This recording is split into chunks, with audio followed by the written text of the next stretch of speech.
full of energy after a few days, when you don't have the cash to buy food, when you don't have the resources to kind of survive after 3 days of no power, you see some of the struggles that our people are naturally facing. So I have our brothers and sisters here from the Pacific who have in their own experiences developed plans and identified areas that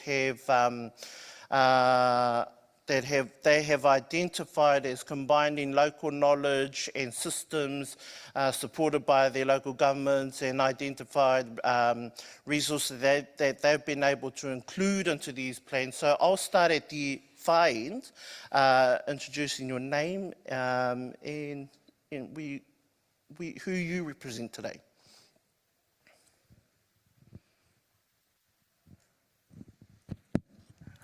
All right, thank you, Fiti. Talofa, everyone, and kia ora. My name is Tena Noia Simona. I'm the CEO for Tuvalu Telecommunication Corporation, representing the government of Tuvalu as a state-owned enterprise. Thank you, Bula. My name is Ashutosh. I'm a senior instructor at the Fiji National University, and basically I'll be giving a overview of Fiji. Thank you. Good morning, everyone. Name is Sonia. I'm from Papua New Guinea. I work as a core IP engineer for PNG Data Core, which is a national carrier network. Thank you. Sorry, I'll be sharing an experience that we had back in 2022, an earthquake that actually put our network infrastructure to its resilience test.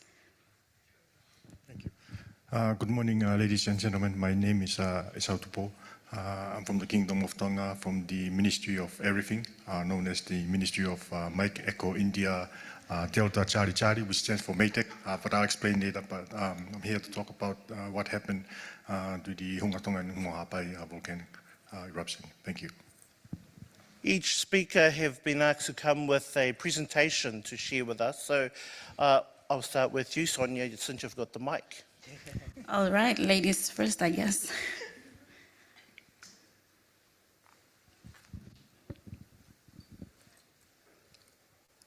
Slide, please.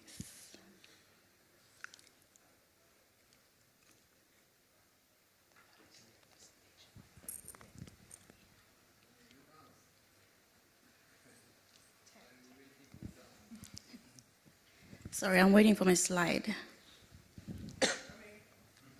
All right there, thank you.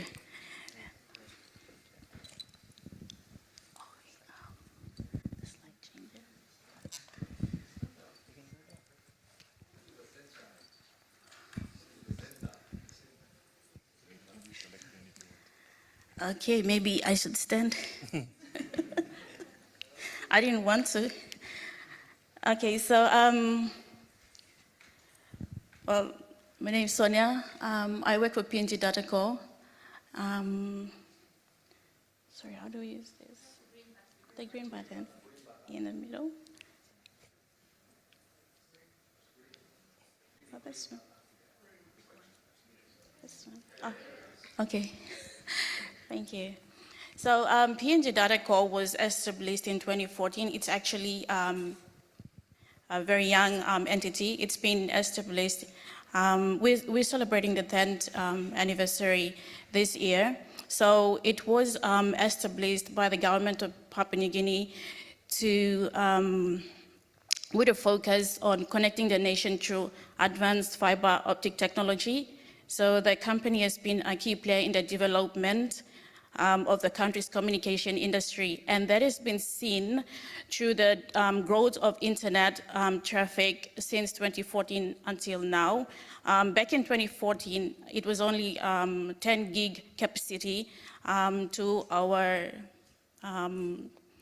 data center peering in Sydney, but currently we have grown the capacity to 700 gig. That is international, and within the country as domestic, we have like 2 terabyte capacity, and we're still growing. The core services that we have are the cloud solutions. We are a tier 2 ISP, providing IP transit and peering. We also do wholesale internet with our customers, and we also providing the internet, international Ethernet private list services. We also provide the point-to-point VPN services. So what we own in terms of infrastructure, so we operate and maintain an extensive network of 12,000 kilometers of fiber optic cable, both international and national. We manage a Tier 3 data center that we own. We also have a data center recovery in part of the country as well. We have 51 satellite infrastructure throughout Papua New Guinea. Out of the 96 districts, we span 67, and 44 of the districts are covered by fiber optic, and we have 23 via satellite. So we have 14 cable landing stations within the country. We have 5 international POPs. 3 are located in Sydney, 1 in Guam, and the recent one in Jayapura in Indonesia. We do provide peering with Tier 1 ISPs and other content providers in those POPs that we have. So the highlight of the presentation today is basically an earthquake that happened in 2022. So we have a big infrastructure, but this earthquake that happened in 2022 actually put our network infrastructure to its resilience test, which was actually good for us. So on the map here, if you don't know Papua New Guinea, we share the border, the western border with Indonesia. So on the eastern side is Papua New Guinea. So at the southern tip is Port Moresby, that's the national capital. We have our internet gateway there, and also on the northern side, we have another internet gateway, redundancy. So what happened during the earthquake in 2022, it actually hit 3 connections. So the cable, the domestic cable runs from the southern tip to the northern part of Papua New Guinea, and also it branches off to the eastern side islands of Papua New Guinea. So pretty much PNG is covered through fiber optic cable or submarine cable. So, and then we have another connection right through the highlands, through the mainland of Papua New Guinea. So the earthquake actually took down the connection on the northern side of PNG, leaving the entire highlands, the mainland, and the northern side, including the eastern islands, totally off a network. So they were not they couldn't get any coverage. We had satellite during that time, so we tried to push our traffic through the satellite. So as a backup, unfortunately, we didn't have the capacity to do so. It was only some 100 megabytes, but the capacity on the fiber optic is over gigabits of traffic, so that was the case already. So what we did back then, we asked the major ISPs to use their redundant network, including microwave, satellite, whatever redundancy they have, to actually push their traffic while we focus on pushing the traffic, the emergency services, including banks and hospitals, through whatever we have on the satellite. So that was how we tend to mobilize our resources during the time of disaster. So it took us actually 3 months to complete the restoration of the broken cables. We had to call in the ships to come in and then do the restoration. So lessons learned and our resilience strategies that we have in place right now, we're building a more robust network redundancy, and that is on the south. From my previous slide, we're concentrating on the southern tip towards the western side of the island, so that we can cover that and then form a ring. So whatever happens on the eastern side and the northern, the traffic can be now routed through the western side of the island and then towards the mainland. Apart from that, we're also building 1+1 internet gateway for the northern and also for the southern. So we have to internet gateways. We also have a recovery data center on the northern side, and we have the operational one in Port Moresby, that's on the southern. And I guess the significant milestone after the earthquake was our company CEO actually signed an innovative earthquake insurance policy with the Pacific Catastrophe Risk Insurance Company that is to cover our domestic submarine cable in the future when we get hit by another earthquake. So that's pretty much what happened, and thank you. Thank you, Sonia.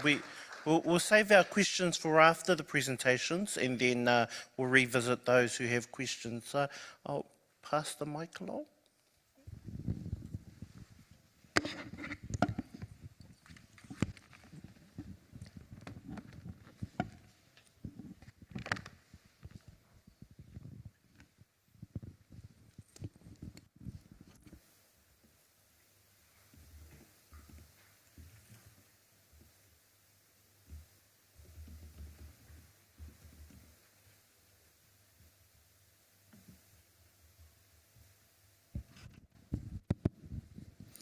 Right, Bula.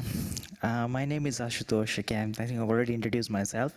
Okay, so my presentation is basically an overview of Fiji, how we, as a Pacific Island nation, have disaster resilience. Okay, so Fiji is mostly, we are more at the risk of natural disasters, cyclones, flooding, earthquakes, and I think the addition was for pandemics, right? Yeah. So basically, we do have a very a lot of vulnerabilities for our infrastructure, right? We do have issues with the limited data redundancies or data centers in Fiji at the moment. I know there is plans for government to put in through that. There is for our data recovery gaps, there are gaps. We're trying to work through it, but I think the plans that are in place that we have in for data resilience and disaster resilience is good. The government has come across a long way, and I would say a very hard way in learning and planning things through. Sorry. So the existing IT infrastructure we have at the moment, just recently, I think 2 or 3 years ago, the government has started to have a new national critical infrastructure plan, right? This involves a critical infrastructure computer emergency response team by the Ministry of Communications, right? Some of the limitations or vulnerabilities in the IT infrastructure that we have, the central hubs and data protections, okay? We have 2 major islands, Viti Levu and Vanua Levu. Most of the things are concentrated in the bigger island, Viti Levu. We don't have much redundancy plans for the other islands. So if something happens in the main island, I think the whole of Fiji might be off grid. But recently, the Southern Cross cable has landed in Savu Savu and the other island as well. We also have plans of Google cable that is coming in Fiji. So that would definitely be a redundancy plan for Fiji. Aging systems, yes, some things have been there for long, okay? The softwares that is, or the infrastructure is, they fail during these disasters, okay? And for some reasons, I would say there is a bit of resilience where there's of investment going on into upgrading, okay? to these systems. Okay, the disaster recovery plans. Okay, for Fiji, we have the National Disaster Management Office, NDMO. So in case of any disaster recovery effort comes, we have this office who looks after the whole disaster recovery. So the telcos come in here as well. They are part of this planning. And with this office, they try to communicate. If there's a communication gap or something, they try to plan and work through. Okay, I remember during multiple floodings, also cyclones, when there is a power shutout, okay, people are not able to maybe recharge their phone. They're not able to reach out to their families to know how they are. So Vodafone, Digicel, and TFL, they would give a free, say, $10 or $20 credit, just for families to, I mean, actually send a text and know if they are good or not. Okay, so these are all the things that is happening here in Fiji. That's the current state. Okay, sorry. So building a robust infrastructure. Infrastructure. So first is the resilient data centers. So I would say with the times going on, the ICT has learned his lessons. So most of the towns in Fiji are just beside the ocean or a river. Okay, I think most of the towns. So over time, due to this flooding, so we have learned, okay, don't put your data centers or your servers on the first floor. Okay, that would not be a good decision. So with time, we have improved reliable communication networks. So during these disasters, we have they try to switch from FM to AM. Okay, just to get the broadcast going through, because FM, I think, just with one blow of wind, I mean, there's no radio frequency, right? So AM is switched on. With Vodafone, you're still able to access that edge network, just for the text message to go through. I mean, there is the communication is there, right? The other thing is, I think that is coming up. We have Starlink that has just emerged in Fiji.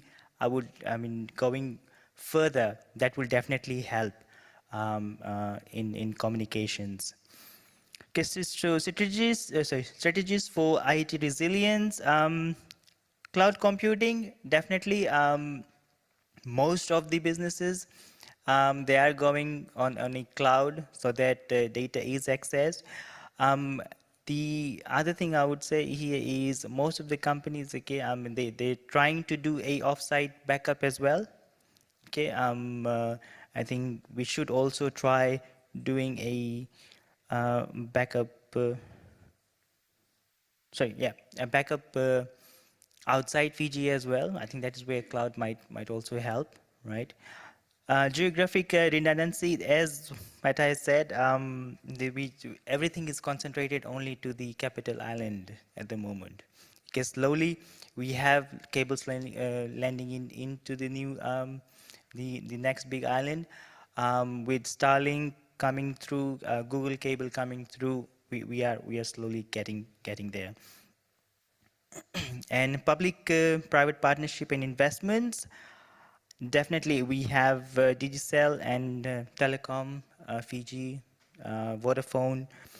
They are, I think, in Fiji they try to be in competition, but when disaster strike, all these companies, they come together and they try to arrange plans so that communication is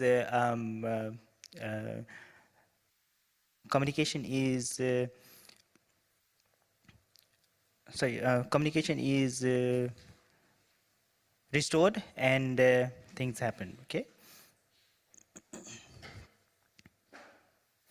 Enhancing IT drive. mitigation and preparedness planners. So data-driven decisions, this is what I would say a good way forward would be, utilizing big data in planning, analysis, and predicting the national disasters. So Fiji has a cyclone season from November to April.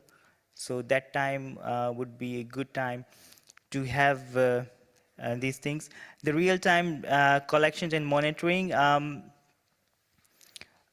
deploying these IoTs, using drones, okay, real-time data for environmental conditions, that might help, that will definitely help in planning for disaster resilience plan. Community stakeholder engagement, this is where we would want to use platforms such as social media, mobile phones, SMS alerts to disseminate critical information to the public, also to prepare and guide awareness, okay?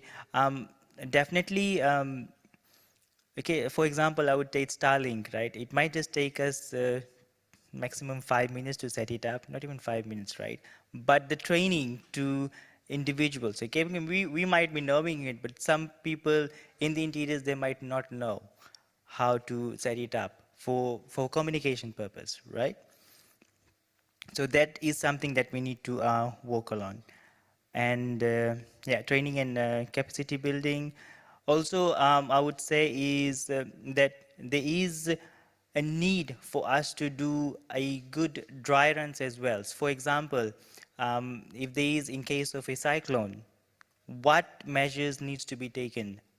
We do have fire drills, but we don't have drills for this, for disasters, okay? Right, a case study that I would want to take is from the 2016 cyclone that hit Winston, okay? So basically, the systems, okay, during this disaster, IT had a major role, okay, in this emergency coordination, okay? And there was lots of challenges that was learned through this when this disaster had struck, okay? So let me just go to the last slide. Okay, some of the recommendations that we want to have is invest in a resilient IT infrastructure, right? Strengthening in a good disaster recovery plan, and fostering a community engagement and collaboration, which is very important, where we can have a lot of awareness and disaster preparedness. Right, thank you.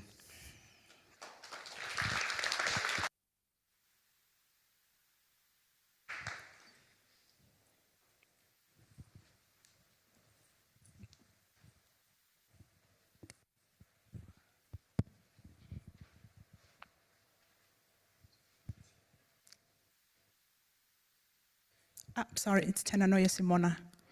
There you go. Hello, everyone. So I'm Tenanoia. Most of my colleagues know me as Noia. So I'm the CEO for Tuvalu Telecom, and I'll give just an overview of telecom and how we see disaster resilience from a telco perspective.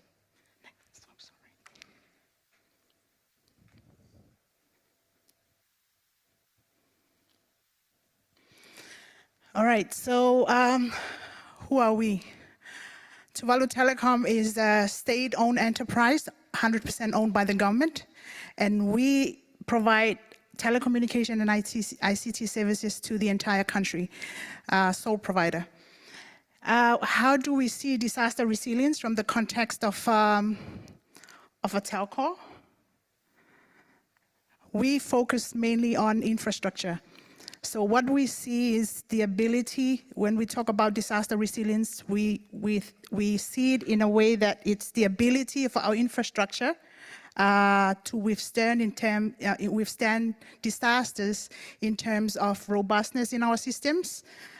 We can also see it in the infrastructure level, how we can build a conducive, robust infrastructure to withstand, adapt to, and get recovered, and we can recover the system in a matter of, minutes.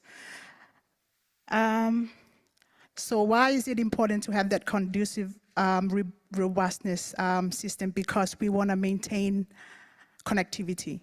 Why? Unlike New Zealand, Australia, we are scattered. As you can see from the map on the left-hand side, Tuvalu consists of all small, tiny islands, and they scattered from north to south. Getting from the central island, which is the main island, to the northern, the distance from there to the northern island is around 400 plus kilometers. Getting to the closest one is around 100 kilometers. So we can't do infrastructure like microwaves. So we have to, because we have our, at the political level, we are mandated to provide the same infrastructure to each and every one of the islands. And you can imagine how hard it is and how costly it is to implement those in deployment of infrastructure. So what are the key threats in Tuvalu? When we look at natural disaster affecting Tuvalu, we talked about cyclones, storm surge. Recently, there's very recent storm surge. And cyclones, as you can see from the picture at the bottom, when we build our infrastructure, we dig down, we construct our base for our cell towers. You can go further than that because seawater is already inundated. So that's the problem with rising sea levels, and that's a challenge. So infrastructure challenge, because of our remoteness, it's really, really difficult to deploy infrastructure in the remote islands because of limited resources as well. To get to the remote island, it takes schedule of shipments to go from one island to another and then for another island, which takes weeks, sometimes months. The potential impact is basically service disruption, and it can take longer if it's infrastructure damage. It can take days, it can take weeks, it can take months. So we try to build on what we've learned from the past. So when we look at infrastructure, the current infrastructure we have in Tuvalu, we do have a 4G LTE mobile network currently deployed to all of the islands. Now we are halfway through. And we also provide community Wi-Fi's to islands that are doesn't have the presence of 4G LTE networks. And currently we are still depending on copper network, where we provide dedicated lease line to our customers, ADSL, PSTN, telephone networks, but it's degrading because of rising sea level. The quality of copper is degrading. And the reason why we are deploying and replacing it with fiber. So as I speak now, my team is working tirelessly trying to build that fiber network. And talking about existing disaster preparedness measure as of now, because we've learned from the lesson we've learned, it's from Cyclone Pam in 2015. That was a devastating cyclone in Tuvalu. So backup powers, now we're putting all hybrid solar system into our setups in the station at the remote islands. We are also reviewing, updating our emergency communication protocols in terms of standard operational procedures, because this, as islanders, we don't take procedures seriously when it comes to disaster. And this needs to be reminded every now and then, not just for our staff, but for the entire community. We do have radios, HF, VHF. One of the things I didn't include here, it's satellite. Connectivity, direct to satellite.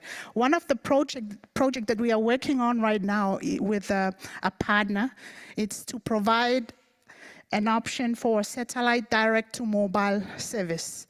And this one is when it's a worst case scenario, all towers goes down. Like we see in the videos that was introduced earlier, when everything is down, where can we connect? If you get the power on your mobile device, at least you get a solution up there, a tower that sits up in the sky that you can connect and get communicated and get help from the international community. So that's one of the ongoing solutions that we have for preparedness for disaster. So from Cyclone Pam, what we've learned, most importantly, is the flow of information. Like I said before, we never take it seriously. You know how information flows from the central office to our station in the remote islands and then all the way down to the end user. Sometimes it just gets lost in the middle of the process. So it is very important in this case because we faced a very, I call it as a secondary disaster because the information was passed from the central office was totally different from the result that was get in the remote islands. So that's a very, very important one. The other one, infrastructure damage. Like any other company, you will plan your budget according to how you can afford for redundancy. Because of how the Tuvalu Islands are placed and our commitment to the islands, we need to repeat the same infrastructure in one island, we repeat it to every other island. Imagine if you have to allocate a budget to do redundancy on each and every one. We never take that seriously in the past. But because of the lesson learned from Cyclone Pam, we managed to allocate and do funding modeling on how we can have spares in the outer islands to avoid the challenge of transportation from the main island to the outer islands. Given the fact that when it's disaster, you can't travel. You just can't travel. The other thing is power backup. Now with a lot of emerging new solutions on solar, hybrid power solutions, we are putting that as a critical milestone to put for every island. And also the need. Now with emerging satellite solutions in place coming in, LEO, MEO, you call it, that was a lesson learned. Back in 2015, it would take ages for us to fix a big dish, 4.5 meter dish. And getting that help from the main island is difficult and it's a challenge. So now with the emerging technologies of, say, the LEO, I'm not naming them, but you can basically get it portable, put it in your suitcase and take it to the island, you set up in 5 minutes and you're up and running. So those are the solutions that we learned when we are using as of now as our preparedness measures and lesson learned. So in a nutshell, we have an overview of the Tuvalu Telecom Disaster Resilience Strategy, and we focus pretty much on 4 key objectives. Basically, 1, to ensure uninterrupted communication service, and how do we do that? Protect our critical infrastructure by means of building robust and conducive infrastructure environment. And that will, help us with the rapid recovery and service restoration when disaster strikes. And one of the things that I would like to highlight and cover a bit more is how we involve our community, engage our community. So that's the last objective we have, community support and collaboration. We've learned a lot from our people at the grassroots level. They have the skills. Those skills and knowledge are instilled in them. So we want to make sure that we provide awareness to them and at the same time integrate what they know and what we can provide in terms of tech with their local knowledge, because they can determine the weather path. They can determine if we can sail to some places for backup. Train them on early warning system, and then do as much as we can on working community workshops. Tell them how you use this tool, because they are right at the grassroots level that they can't use, early warning systems. So that's basically what we have for the entire Tuvalu. I think I've got 2 minutes. But it's a challenge in those islands. If you see in the case of, say, Tonga, Samoa, and Fiji, totally different from Tuvalu. We are flatlands, building infrastructure in the flat land in terms of cell towers, totally different from how you build it in other Pacific Island countries. We saw the presentations from keynote speakers yesterday, and they built 6-meter towers on top of hills. How lucky is that? I mean, we built 40-meter towers. We built 30-meter towers because we are flat. We have to get everybody covered. And I think around the path of our preparedness measures in the future, we'll be leveraging the use of new emerging technologies like 5G, how we can, plan to get that role with smaller towers. Thank you so much. Thank you, Noia. Hey, I'm calling Esu up.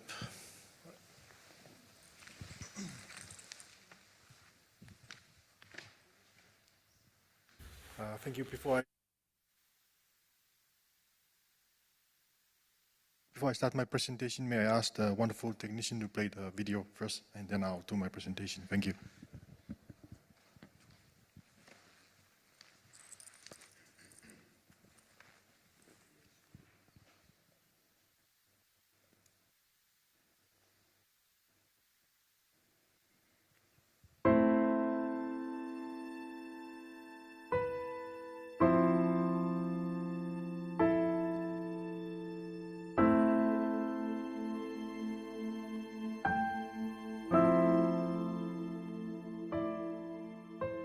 An unprecedented disaster brought darkness to the Kingdom of Tonga.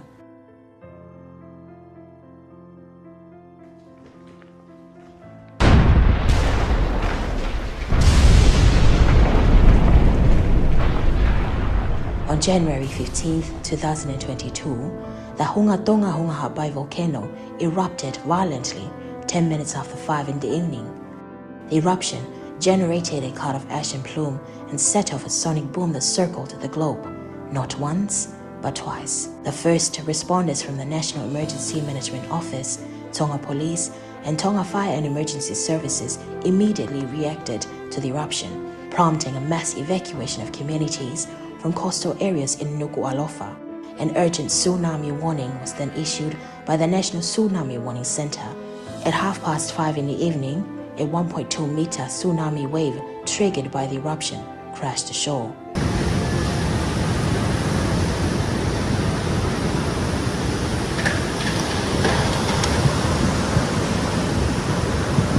At 6:15, the volcano is raining ash and tiny pebbles. It continued for over an hour as Tonga plunged into obscurity. At 11 p.m., water relief distribution commenced as the National Emergency Management Office received hundreds of calls asking for assistance. Tragically, 3 lives were lost as a result of the tsunami, and 84% of the population was affected.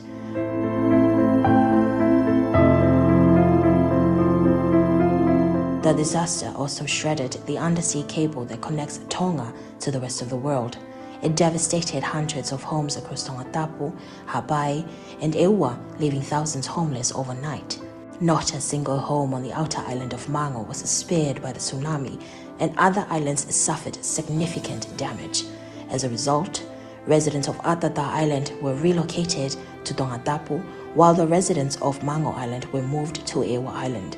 The government of Tonga was committed to providing financial backing for the vulnerable groups in the communities, including the elderly and persons with disabilities, immediately after the disaster. 2 weeks after the volcanic eruption and tsunami, Tonga experienced a third disaster when the first community-transmitted COVID-19 cases were detected. The country went into lockdown soon after to curb the rise of the COVID-19 cases.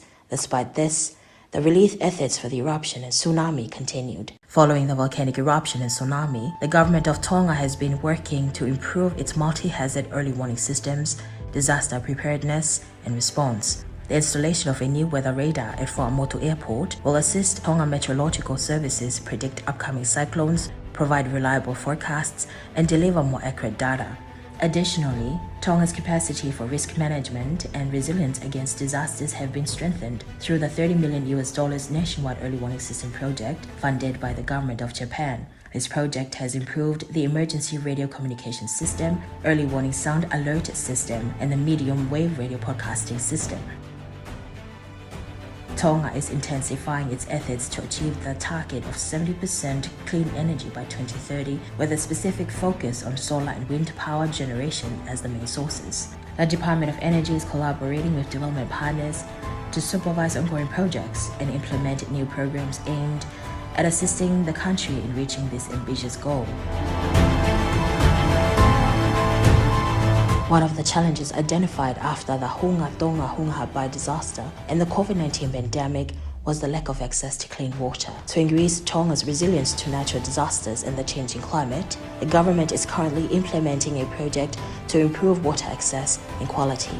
Through the Tonga National Water Tank Project, 10,615 water tanks have been distributed to vulnerable groups, including low-income families, people with disabilities, and widows.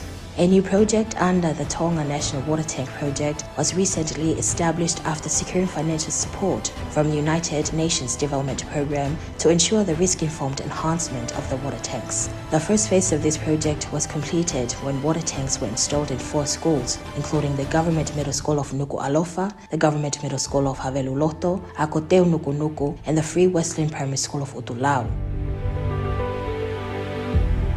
Tonga has undertaken significant steps to improve its resilience to natural disasters and climate change. A 2.3-kilometer seawall was built in the eastern district of Tonga Tapu, along with the construction of evacuation roads in various areas to protect communities from future storm surges and tsunamis. This project, co-funded by the Asian Development Bank and the government of Tonga, demonstrates a proactive approach to ensuring the safety of the population.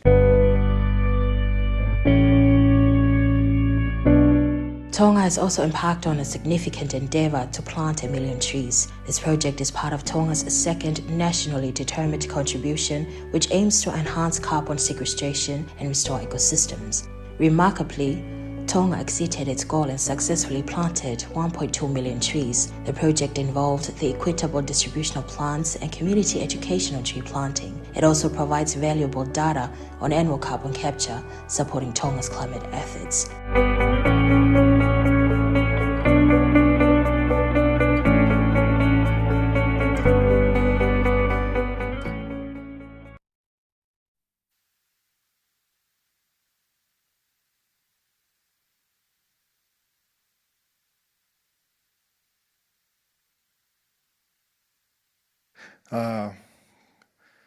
I must confess that the reason why I played this video because I wasn't in Tonga during this time, so I was locked in a far away place called Waiuru, a very lovely place. So, but all my tears and my prayers was with Tonga during this time.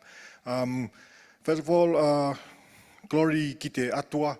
I must acknowledge Almighty God, the creator of heaven and earth, the new Director General of EPNIC, distinguished guests and esteemed academia, to my countrymen who's also been here since last week, and also ladies and gentlemen. Also, I must acknowledge the Tangata Whenua of Aotearoa for their wonderful hospitality of hosting us, as well as the people of Wellington and New Zealand. It's a privilege to be part of the Pacific IGF as well as EPNIC conference. This is the first time for me to attend these great events, and I'm very grateful. All right. Just a background about myself. I'm married. I have 7 dogs and 2 cats. Most of them is named after some lovely places here in New Zealand. One of them is named Ruapehu, against the Mount Ruapehu in the Central Plateau. One is named Waiuru, another is named Kapiti, and also Rapana. So that's the story about me. I'm working in the Computer Emergency Response Team. This is a department of that Ministry of everything that I mentioned before, the Ministry of MATEC. MATEC is mainly, the vision is a resilience Tonga. That ministry has got the meteorology, the energy department, information, disaster management, environment, climate change, communication, and CERT is somewhere there in that ministry. So the video that I played was that I think it's still fresh in the memories of all Tongans what happened in early 2022. The Hunga Tonga Hunga Hapai, something that we weren't prepared for. The Tongans are mostly prepared for tropical cyclones, even though there has been earthquakes and possibly tsunamis in the past. We found evidence that there's a famous sightseeing site in Tonga. They call it Tsunami Rock. So they, according to the scientists and geologists, they say this must be a tsunami way back that brought this rock far away and then bring it to Tonga. Especially the main island of Tonga is coral islands, mostly flat. So during the tsunamis, people try to run inland, but there is no high places to run to. So they just run away from where the seashore is. So even though what happened during this one, there were also second order, third order, and so forth orders of effects. Like we had the tsunami, we had the water shortage, and also the pandemic. So there were lots of things mixed in there. So that's a great learning point for us to be prepared, not just for one thing, but be prepared for second and roll-on effects of whatever's happening. So since I'm working together with the communication department in the Ministry of Maytech, they are the regulators, and I believe some of the internet service providers like Maire and Devita from OneTalk. We identified some of the stuff that we needed tidied up after from this disaster. Even though Maire did that great presentation of with the IPv6 transition, as well as we're still experimenting with 5G. So mainly in Tonga we have 3Gs in most areas and also 4Gs, but still experimenting with 5G as well as the transition for IPv6. So even though we had so many modes of communications, but then after this disaster we sort of like prioritize how we're gonna use these modes of communications. So before the internet, we had the AM radios which can reach out far to the most northern islands. So everybody listens to the radio. But then we had the mobile network and the internet, then everybody sort of like prioritizes the internet is the main thing for communication. But then when this thing happened, so there weren't any internet for almost a week.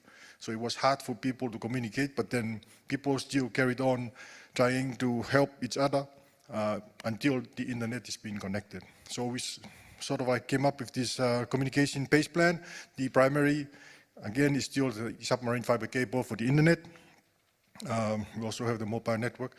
And the communication department has also established a VHF and HF radio communication network. But before that, even though you have radios, people hardly man their radios or do the radio check. But during this time, like there's been an incident with the submarine fiber cables to the domestic islands. We try to call the radios, but nobody's manning the radio. But how can you call them to go and check the radio if there's no internet and there's no mobile network? So one of the reasons is somebody has to catch the plane that took off to that island and make sure that that those people know to man the radios. Also, before the submarine fiber cables, most of the ISPs use microwave links. They still have some of those assets, which it's still usable as a backup. And also there were some satellite phones with some of the emergency departments, but there's no subscription. So somebody came up with a great idea during the, after the tsunami event, like just switch on the SATCOM phone and just try calling somebody, maybe call ITU. And it was a great idea. He called and then he knew that somebody might be listening because everybody's wondering, where is Tonga still standing or Tonga being blown up to pieces? So that was a good idea. As well as still utilizing the spectrum, radio frequency spectrum. I remember when I grew up, when there weren't any internet, but I know the local taxis, they have the radios, and I found it very impressive that they use the radios to track the taxi drivers around. So we know that that is still usable. One of the threats, mainly for our submarine cables, is the fishing vessels. There's been several incidents of cutting of the submarine fiber cables. There was the first one in 2019. This was caused by, possibly by oil tanker or a fishing vessels. And then the volcano came again, and recently twice there's been earthquakes, and then they identified that maybe it's not the most suitable place to lay the submarine cables because we will continue having these issues. So the only solutions, since there was no internet during this time, Elon Musk donated a few Starlink for us, and that worked very much, even up to the most remote islands. So even though it hasn't been officially licensed to be used in Tonga, but now they allow a temporary license until the domestic cables is fixed, mainly to the domestic islands. There's been talk of a secondary submarine cable to be landed in one of the islands, and then before implementing this secondary submarine cable, the domestic cable was disconnected to this island. So there'll be a review and discussion whether that's still a viable choice or to consider another place to lay these cables. But it would be good if even though if we do manage to repair the submarine cable, we can still use the Starlink or the satellite dish to complement each other, like as a backup for the submarine cables. Also, I understand one of the big tech companies like Google, they've managed to lay one of their cables through Fiji. That could be an alternative as well for redundancy. And also, I understand that our local service providers, there's only 3 internet service providers in Tonga. I know most of them have their own backup plans, but mainly we all rely on the submarine cable. And the main thing is always fight for communications and fight for information. Technology came in later, but it was always there for us.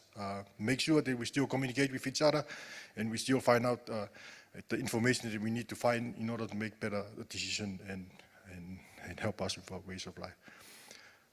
For myself, resilience this is my own interpretation. It's being transformed.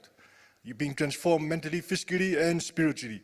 As it's written in John chapter 3, verse 13, when Nicodemus came in to ask our Lord, what does he need to do to go to the kingdom of heaven or any eternal life? And then the Lord says, verily, verily, I say unto thee, except a man must be born again, he cannot see the kingdom of God. So there must be a transformation. We must endure all this hardship in order to survive, in order to become better of ourselves. And also, I strongly believe that us in the Pacific, in the South Pacific, we, as well as the Asia Pacific, because they said that we came from Asia, maybe from the Taiwan or those areas. We are seafarer people, and the oceans, the moana is our highway, the waka is our canoes, and it was our mode of traversing these islands. However, now that the internet technologies connects us regionally and globally, we still need not to forget our local knowledge and expertise. For example, for us, there are so many traditional knowledge, like as early warnings that were passed down from our ancestors. Like you can tell when there's a cyclone, but we're still trying to figure out how you can tell when there's going to be an earthquake or tsunami.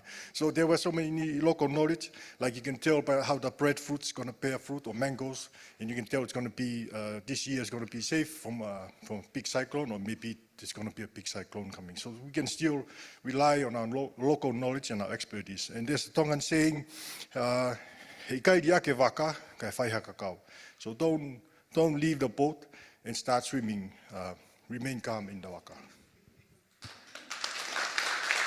Thank you very much. Thank you, panelists. Do we have any questions out there? Are the mics on? We'll have one here, and then we'll move over to... Right, yeah, Ulrich Speidel, University of Auckland. So very, very, very impressive to see what you're doing in terms of disaster preparedness. So I've actually got a whole stack of questions, but I'll restrict myself to just one, really. So what we've heard from you is very much what you're doing for your individual countries. But one of the things that's always struck me about this, and as Esau's just put this very nicely, you're great seafarers. You're coming from that, you're coming from that tradition.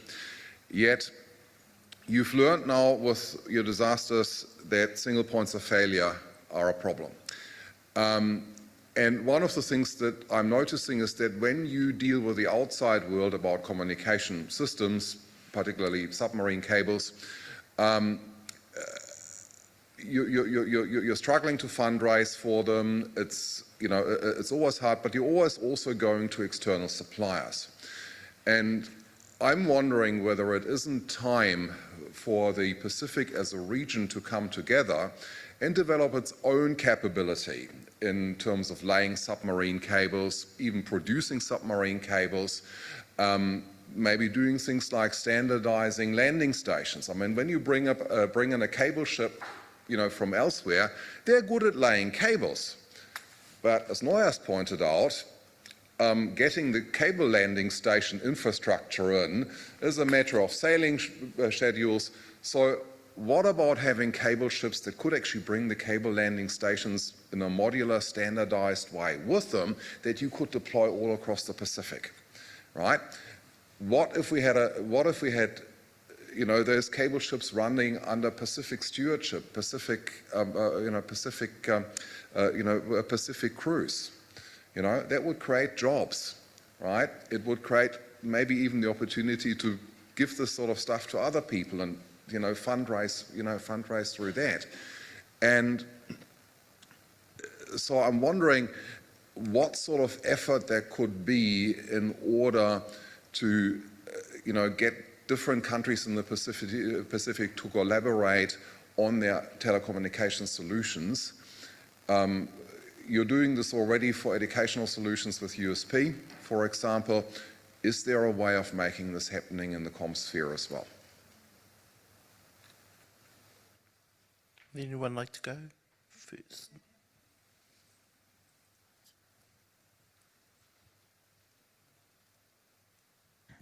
That's a brilliant question, and a question that should be put to the regional organizations.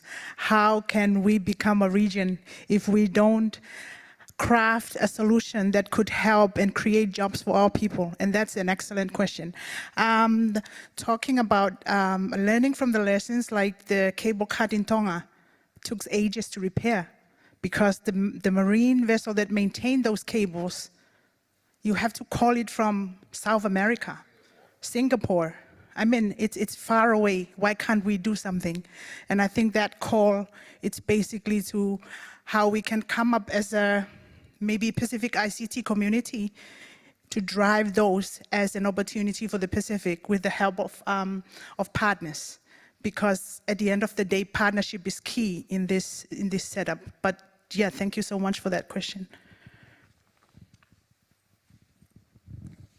Yeah, I think just to add on to what Noya has said, I think it'll be good if this could be brought to the Pacific Islands Forum, where all the Pacific Islands meet, and something with this disaster recovery or setting up a landing station in Pacific would be a good idea. I mean, that's what we said. We as Pacific, we need to stand as one, because we rely on too much on the international friends. The other thing is we're still waiting for donors. I mean, that's the other thing, is where we need money. I mean, these infrastructure things, they cost a lot. We are relying on donors to come and help us out with this. So maybe something to look forward, working as a community, working as Pacific, and trying to organize it. Thank you.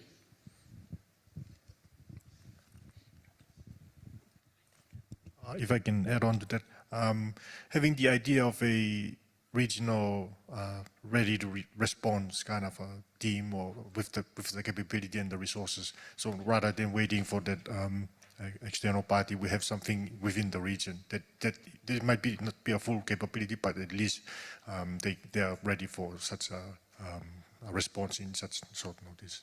Thank you.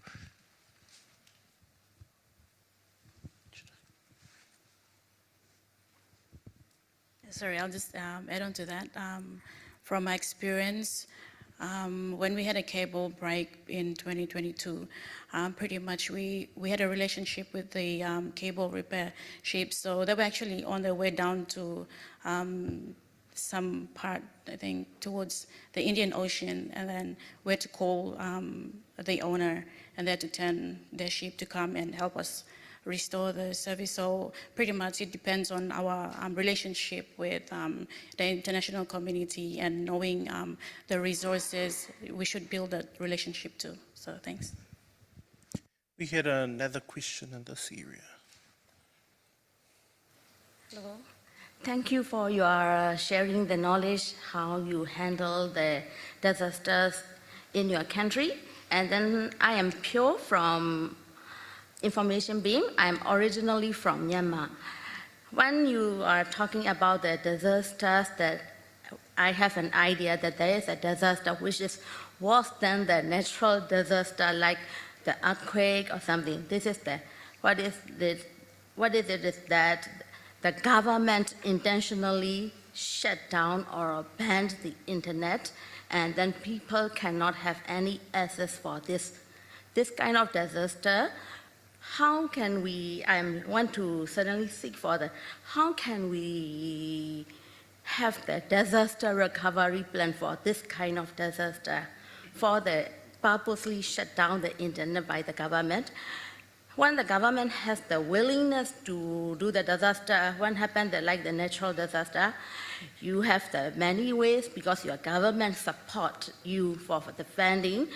Like they can set up the solar systems, have the backup microwave and satellite links, while can arrange everything when you have the right to do it. But when there is no right, even suffer the natural disaster, beside the natural disaster, there is government intentionally shut down the link. So in whatever kind of situation that maybe the Starlinks or any kind of the technical solutions, can we have this for maybe international community should have the more technologies to solve this problem? Because everyone, as like yesterday, our new DG said that we are the internet. Everyone should have the basic right of the internet. Sometimes, even in my country, that people don't know what is happening in the country because of this disaster. Because media cannot see anything what is happening. So want to have and seek the solutions to this kind of disaster. Thank you very much. Thank you. I'll see if I can assist with a question. I think that would be more like a sensitive issue or political issue. I mean, it's a man-made and it's based on the government, so we're hoping for the best that the government wouldn't do something like that. But you can use the media, you can use other forms of letting people know that if that's the case. But I believe it's a political issue and very sensitive. Thank you.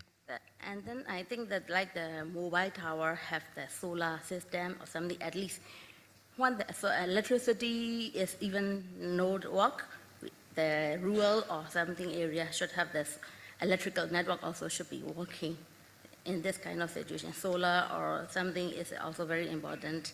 And then I think another solution is the Starlink is also now helping them a lot. Thank you very much. Would you like to answer that, Louis? Yeah, can I just add to that? Because that's a real disaster. And when the government thinks of cutting everything, no communication, I kind of think twice about how Starlink approach in terms of global approach. Even though we do jurisdictions and we protect, like we don't issue license for Starlink to operate, like that's an example, in our countries, we can still connect to Starlink. So we can at the corner. So that's, Import the CPE devices. yeah, so sorry, I didn't get you. We cannot import the CPE. Come to the mic, please. We even cannot import the CPE devices. So for Starlink CPE, because do not have the regulation for import-export. So that's a real. In the case of, I think, in the Pacific Island countries, you can just slot in your Starlink terminal in your suitcase and then take it to, unless every border there block you and like, you know, check all of your baggage. Otherwise, I mean, we're thinking twice of that solution now. Yes. Thank you. This one is a maybe international community or like this should force this kind of, should stop this kind of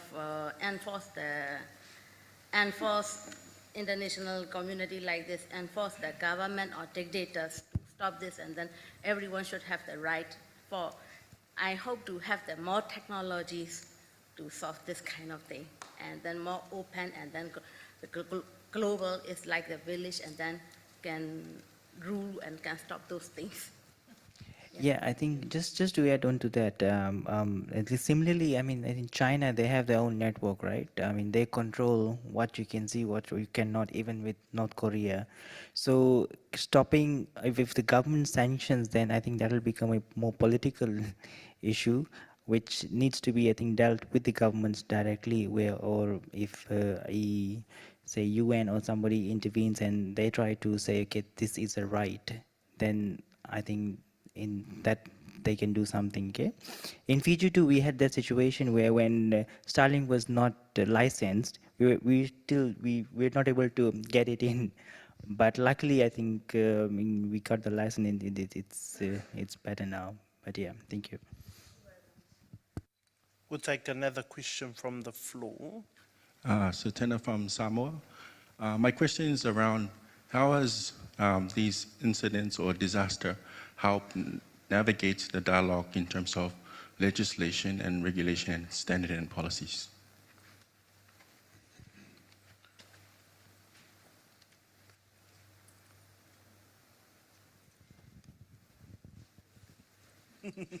Come on, guys.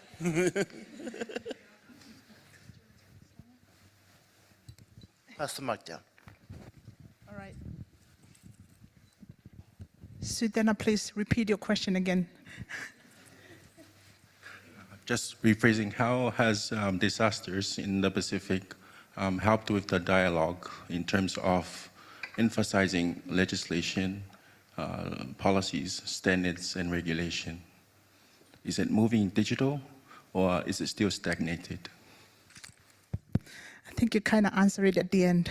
Still stagnant at some point, but you know, we are technical people that provide the tools for communication.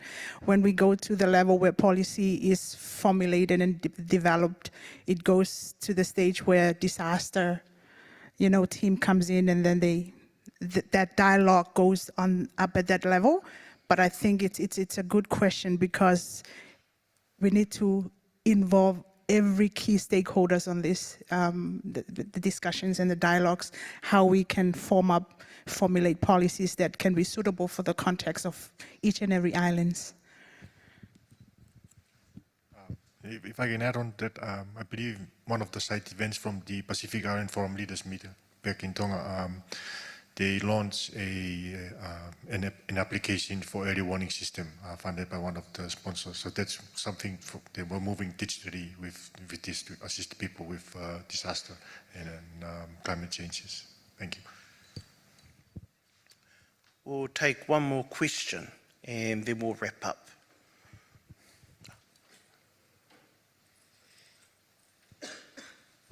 Hi everyone, this is Carter speaking from TWNIC, and thank you so much for all this very insightful sharing. I do have some questions related to the previous question about Starlink, because Taiwan is actually really actively developing our own satellite internet system. Part of that is because we don't really trust Starlink or SpaceX, and we do have like a regulatory requirements to kind of restrict the internet operators from fully foreign companies.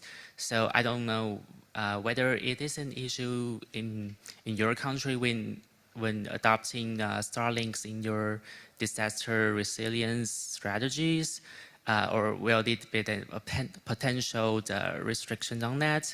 And the second question is like, do you consider like international internet community like Epinic or ICON should play the role in providing a more easily access or open access to satellite internet, because right now the satellite internet is so much monopolized by Starlink, SpaceX, and Elon Musk. So I don't know if you consider like it is a possibility to build out a more democratic satellite internet market, and what could we expect from a community like Epinic or Icon? Thank you.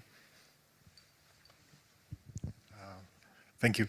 From a security perspective, we have identified, I mean, that's my line of work for cybersecurity. So we've got reports from open source on like IPs, and we identified these IPs is from our most remotest island, which uses Starlink. And then we know, even though people consider it like there's only about 3 or 4 people living there, and then they're not worried that we are the weakest link. But then we identified that that's one of the issues with Starlink.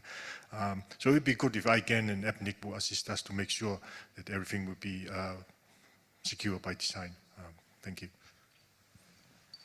Would you like to? We've got one more question. We'll take one more question and then we'll wrap up. Oh, now everyone wants to put their hands up. Kia ora tātou. Thank you very much. I was very interested in disaster coming from the Whanganui region where we have flooding, and we were told that it was, you know, it didn't happen in 100 years, and then it happened again and again and again, 5 times. We heard a lot about the infrastructure, and I'm really honoured that you are all so professional and so engaged in this. But we also heard on the first day that the internet is all about people. So I'm interested if you can give me, from your perspectives and from what you've experienced, what is the top tip that you have for the community as first responders in a disaster such as you have experienced? So your top tip for facilitating community as first responders. Kia ora. We'll share the mic down to the middle.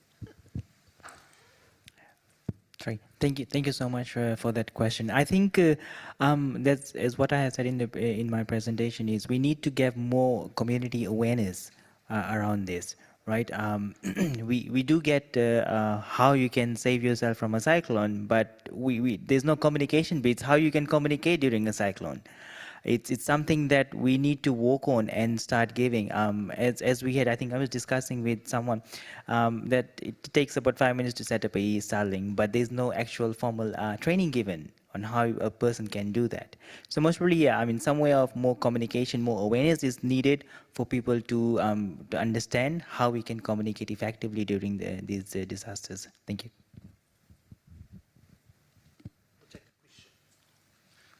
Thank you, panelists, for the presentation. My question goes to Fiji, Tonga, and PNG. You talked about the natural disasters. Have you factored in knowing that your countries have been through some civil unrest? Have you taken or have you factored into your disaster plans these situations? Thank you very much. I think for Fiji, I would say not at the moment we have. I know Fiji is being the biggest sister in the Pacific. That is something, a very good question though, that needs to look at, as we need to look at, right, the civil unrests in the country. But yeah, thank you very much for that question, and I'll definitely try and get in touch with some people. I think Save is there. We can look into this thing as well. Thank you. I guess that's a very good question as well. For PNG, we did have a civil unrest, and it's called a Black Monday, I think.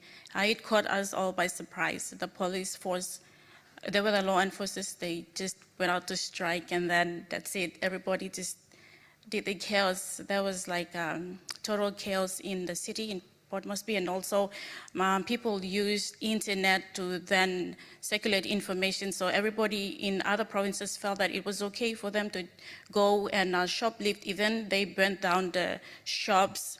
And some people were trying to take the live generators, and they even got electrocuted. It was crazy.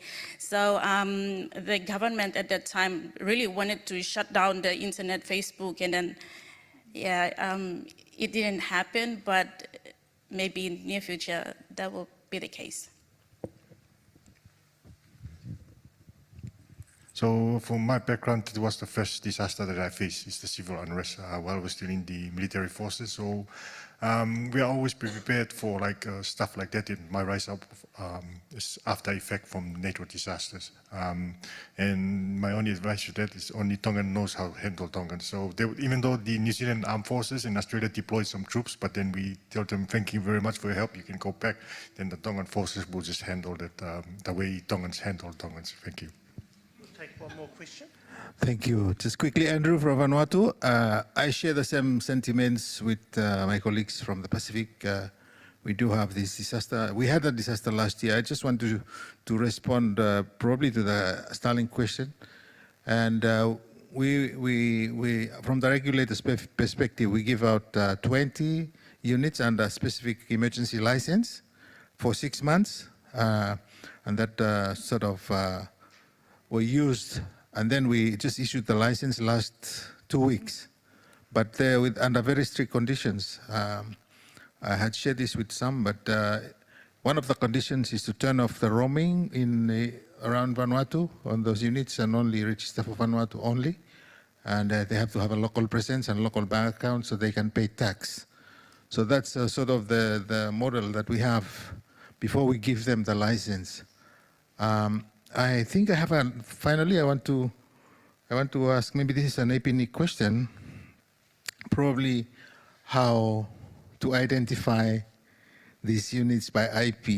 Do they get a block from APNIC or something like that? That's another question. Maybe not for the panel now, but somebody maybe who knows that can answer. Thank you.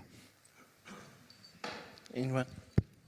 Can I just respond to the last part of the question where when you integrate Starlink into your main access network, it's difficult because they retain their own public IP addresses, and that's a good question. It's something that I think APNIC and looked at and how we can integrate that into our system because we can't at the moment. Should I say? Thank you. That brings us to an end to this session. I really enjoyed this session. Some of the areas that were identified in the presentations were readiness, crisis management, recovery, areas of a clear indication of what needs to be in the disaster resilience plan. So thank you, panelists. I suppose to wrap up, describe in one word what resilience means to you. One word. Transformation.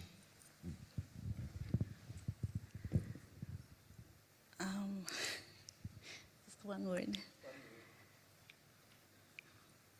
Continuity. I think learning. Withstand. Thank you, everyone. Round of applause.